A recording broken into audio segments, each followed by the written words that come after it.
전문가를 위한 일본 경제 비즈니스 니혼 게이자의 비즈니스 시루. 오늘은 10번째 이야기로 부동산 투자 그리고 일본과 관련이 되고 한국 관련됩니다만은 국제 금융 시스템 얘기를 설명을 드리겠습니다. 오늘의 주요한 포인트는 우선 일본의 건설 및 부동산 업계를 자세하게 설명을 드리고 우리에겐 좀 생소합니다만은 국제금융센터라는 구상이 계속 와 있었습니다. 그것이 최근에 동경도 재개발을 중심으로 다시 또 논의되고 있기 때문에 그 얘기를 말씀을 드리고 그 다음에 조금 범위를 넓혀서 이 동남아시아에서 벌어지고 있는 일본의 투자 그리고 그것이 한국과 중국 등 근린 국가들과의 경쟁 상태에 관해서 설명을 드리고 그 다음에 우리 모두가 관계가 되는 이런 태평양 지역의 금융 협력 메커니즘에 관해서 살펴보기로 하겠습니다. 우선 첫 번째 파트로서 일본의 건설업, 부동산업을 설명드리겠습니다. 이 두 업이 같은 회사들은 아닙니다만은 하나의 가치 체인에 있기 때문에 같이 설명을 드리고자 하는 것입니다. 우선 회사 이름을 여러분들이 꼭 아셔야 되기 때문에 제가 천천히 읽겠습니다. 상위 회사들만 말씀드리면은 건설은 오바야시 구미, 일본의 이 구미란 말이 들어간 회사들은 대부분 건설회사라고 보셔도 됩니다. 그 다음에 카지마 건설, 그 다음에 타이세, 대성이죠. 타이세 건설, 그 다음에 청수, 시미즈 건설, 그 다음에 다케나카, 고무땡이라고 합니다. 이 사람들은. 그 다음에 하세가와 코퍼레이션이라는 큰 건설회사가 위에 자리 잡고 있고요. 그 다음에 부동산 개발 및 운영회사, 부동산 회사로서 미쯔이 부동산, 그 다음에 미쯔비시는 지쇼라는 말을 씁니다. 미쯔비시 지쇼, 또 스미토모 부동산, 그 다음에 도쿄 부동산, 노무라 부동산, 다이와 하우스 공업, 모리비루인데요. 조금 이거 부연 설명을 드리면은 우리 지난번에 옛날에 6대 기업 집단이 통합해서 은행으로서는 미쯔이 스미토모가 하나가 되지 않았습니까? 하지만 이 부동산 회사는 지금도 별도의 그룹으로 남아서 떨어져 있고요. 미쯔비시 지쇼 여러분들 동경역 근처에 가시게 되면은 걸어서 한 10분 거리에 황궁이 있습니다. 천황이 사는 그 사이가 노른자의 땅인데 거기가 다 미쯔비시 땅입니다. 그야말로 미쯔비시 왕국이 거기 동경역 근처에 형성되어 있고요. 그다음에 이 도쿄는 이게 도쿄 급행, 과거에는 동경에서 지방으로 퍼지는 사람들의 그 출퇴근, 베드타운으로 가는 사람이 지금도 많죠. 그래서 동경에서 뻗어나가는 이 지방으로는 급행 열차 회사가 많아서 이것도 그 도쿄 급행, 도쿄라는 원래는 철도, 민영철도 회사가 만든 부동산이고요. 노무라 부동산은 노무라 증권그룹의 부동산이고요. 그다음에 다이와도 다이와 증권그룹이고 모리비루는 여러분들 동경 가시게 되면 시내에서 유심히 보시면은 빌딩의 번호를 쭉 붙여놓은 게 많습니다. 모리빌딩 그룹이 수십 개의 빌딩을 가지고 자기네 번호를 이렇게 붙이는 그런 습관이 있어서 동경 시내에 이 번호 붙인 모리비루가 굉장히 많고 상해에 있는 가장 큰 그 상업 건물들이 모리비루가 지었었고 그 초기에도 제가 조금 거기에는 참여한 적도 있었습니다.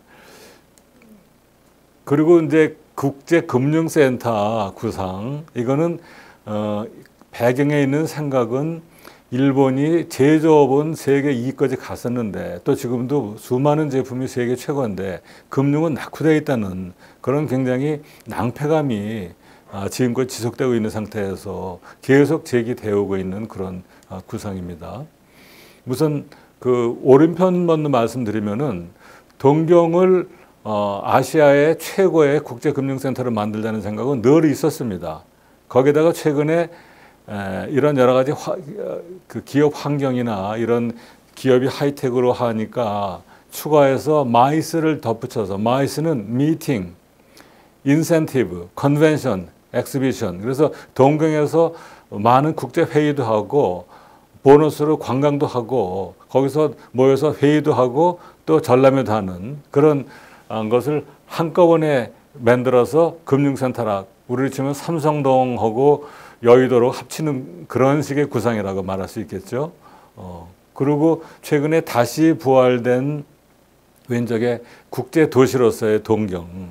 이제 그 안에 보면 오른쪽 상단에 보면 마이스 구상도 들어있고 오른쪽 아래 보게 되면은 이 하네다 공항이 우리를 치면 김포공항입니다.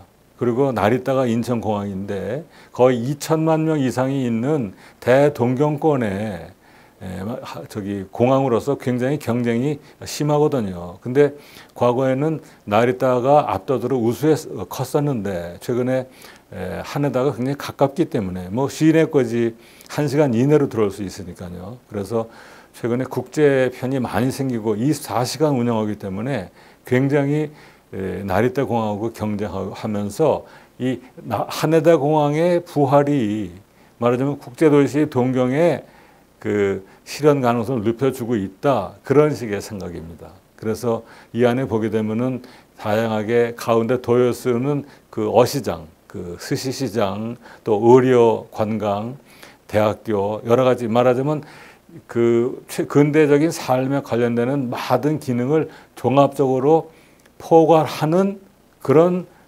국제금융센터를 만들겠다는 것이 지금의 일본의 국제금융센터 구상이라고 할 수가 있겠습니다. 그럼 일본 사람이 왜 이렇게 이 국제금융이라는 말을 버리지 못하고 계속 매달리고 있는지 보게 되면은 역시 아시아에서 제일 크고 발전된 도시는 아직까지는 동경이지 않겠습니까? 그렇다면 이 사람들 생각으로는 금융센터는 뉴욕이 있고 런던이 있고 그 다음은 동경이라는 생각인데 사실은 이 홍콩하고 싱가포르에게 쭉 밀려왔었습니다. 그래서 이 표를 보면은 2011년부터 지금까지 매년 동경이 지금 3위로 옛날엔 3위 갔었습니다. 11, 12년에는. 그때만 해도 금융이 이런 은행 중심이었기 때문에 가능했었는데 점차 이런 직접 금융, 즉 증권이나 대체 상품이 커지면서 홍콩이 위에 있다가 최근에는 싱가포르가 앞도는 현상이 이건 동남아시아가 커져서 그렇겠습니다만은 그래서 평균 한 4위 내지 4.5위인 것이 도저히 안 되겠다. 그래서 앞으로 이 3위로 다시 컴백해야겠다. 이런 생각이 굉장히 강하다고 할 수 있겠습니다. 그럼 조금 시야를 넓혀서 동남아시아에서 일본의 활동 그리고 그와 관련해서 일본, 중국, 한국 이야기를 같이 하겠습니다.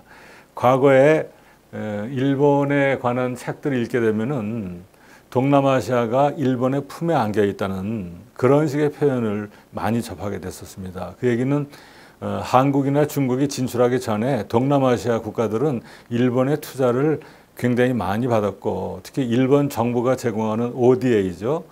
공적 투자 지원을 많이 받았기 때문에 동남아시아에 대한 일본의 영향력이 아주 막강했었습니다. 그래서 지금도 해외에 나가 있는 일본 기업 수를 국가별로 보면은 지금은 중국이 약 3만 3천 개, 이게 조금 한 1년 이상 전 지난 외무상의 자료입니다만은 3만 개 이상의 기업이 중국에 나가 있고 그 밑에 많이 내려가서 한 7천 개 이상이 미국이고 인도, 그 다음에 5위부터는 태국, 인도네시아, 베트남, 필리핀, 말레이시아, 동남아시아 주요 국가들이 4위부터 9위를 차지하는 그래서 동남아시아를 굉장히 중시 여기고요. 오른쪽 보게 되게 되면은 영업이익 같은 거를 통계해냈습니다만은 총수 4,576개사 중에서 아세안에 나가 있는 게 여기 보면 2,300, 약 반이 아세안에 나가 있는 걸 알겠고요.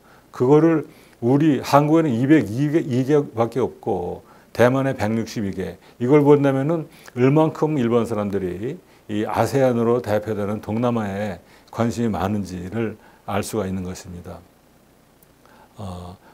그런 상태에서 최근에 그 동남아시아 인프라 건설에는 기술력이 발전한 한국이나 일본이 뛰어들어서 일본하고 경쟁을 하고 있는데 몇 가지 이건 금년도 그 중앙시사 매거진에 난 최근 상황입니다만은 싱가포르하고 말레이시아 쿠알라룸푸 연결하는 고속철도에 한중일 프랑스가 지금 각축전을 벌이고 있고 또 태국 방콕에서 쿠알라룸푸르 고속철도 태국은 일본을 선호하고 말레이시아는 중국을 선호하는 그런 상태라고 하고 또 자카르타하고 반동의 인도네시아 철도 2015년에 중국에 낙찰됐고 그다음에 인도 뭄바이하고 아메다바드 고속철도는 2015년에 일본이 사업을 땄습니다. 그리고 방콕하고 치앙마이 연선하는 철도는 아직 미정이고 또 태국의 방콕 나코나 고속철도는 이게 중국 지금 말씀드린 1대1로 구상의 한 구간으로 들어가야 되지 않겠는가. 이런 상태는 한 10년 전만 해도 일본은 상상할 수 없는 상태였습니다. 거의 100% 일본 기업이 따내고 특히 일본 기업의 그 종합 상사들의 실력이나 정보력이 아주 뛰어났었기 때문에 거의 일본 비즈니스가 이렇게 한국, 일본들한테 뺏기는 현상이 일어나고 있기 때문에 이거는 원래 우리의 테마인 일본의 금융, 부동산 개발하고 굉장히 직결되는 얘기라고 할 수 있겠습니다. 그러면 조금 시야를 더 넓혀서 최근에 여러 가지 표현들이 등장하고 있는 이 태평양 지역의 협력 메커니즘하고 연결시켜서 한번 보도록 하겠습니다.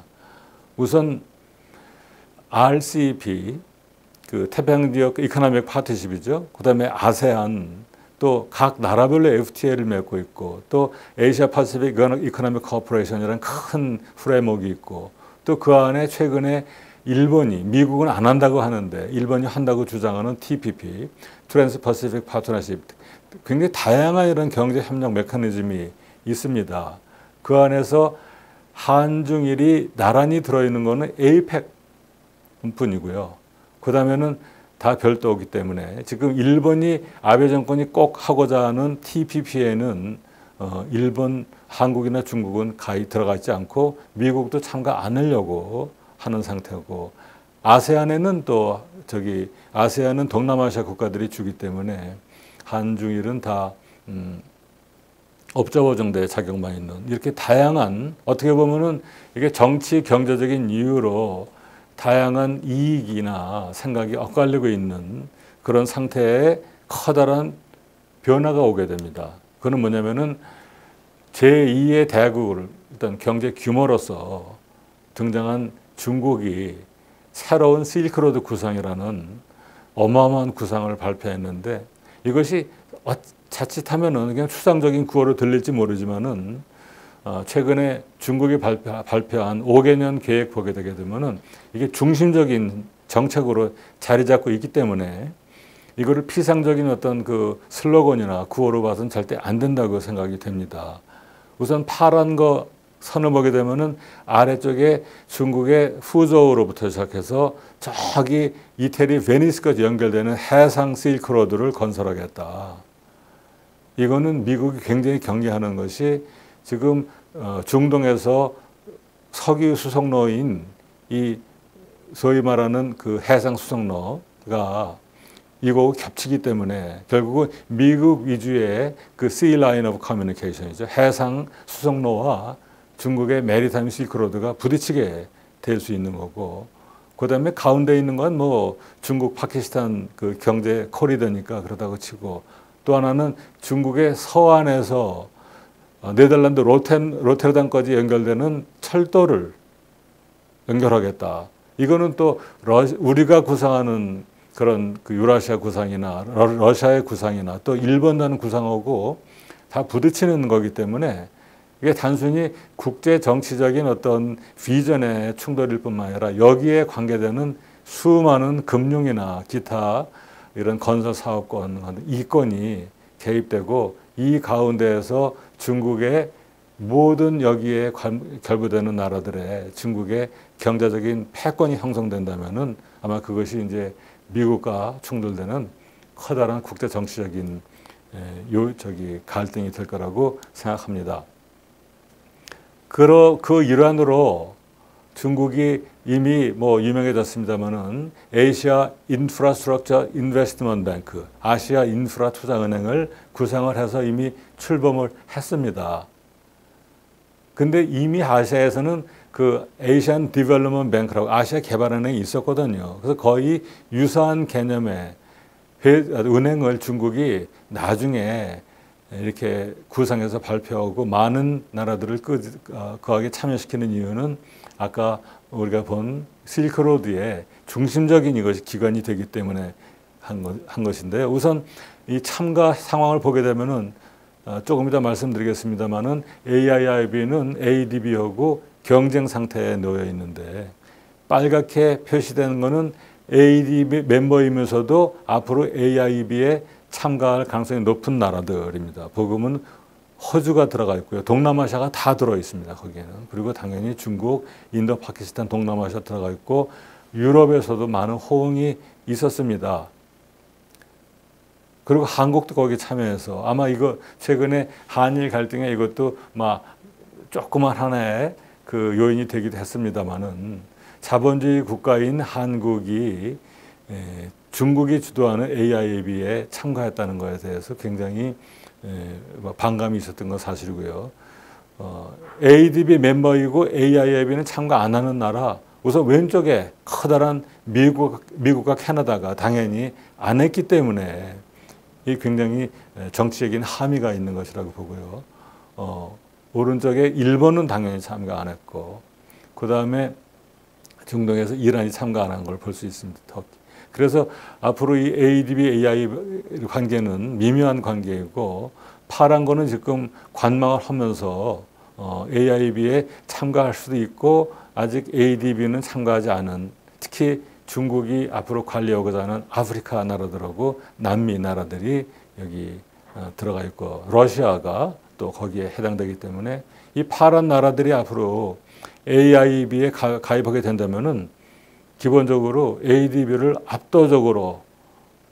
압도적인 우위를 갖는 그런 국제 인프라 투자은행이 될 것이고 특히 풍부한 자금으로 이 가난한 나라들의 모든 인프라를 건설하고 한다면은 그것이 다 중국의 사업권이 되는 거라고 말씀드릴 수가 있습니다.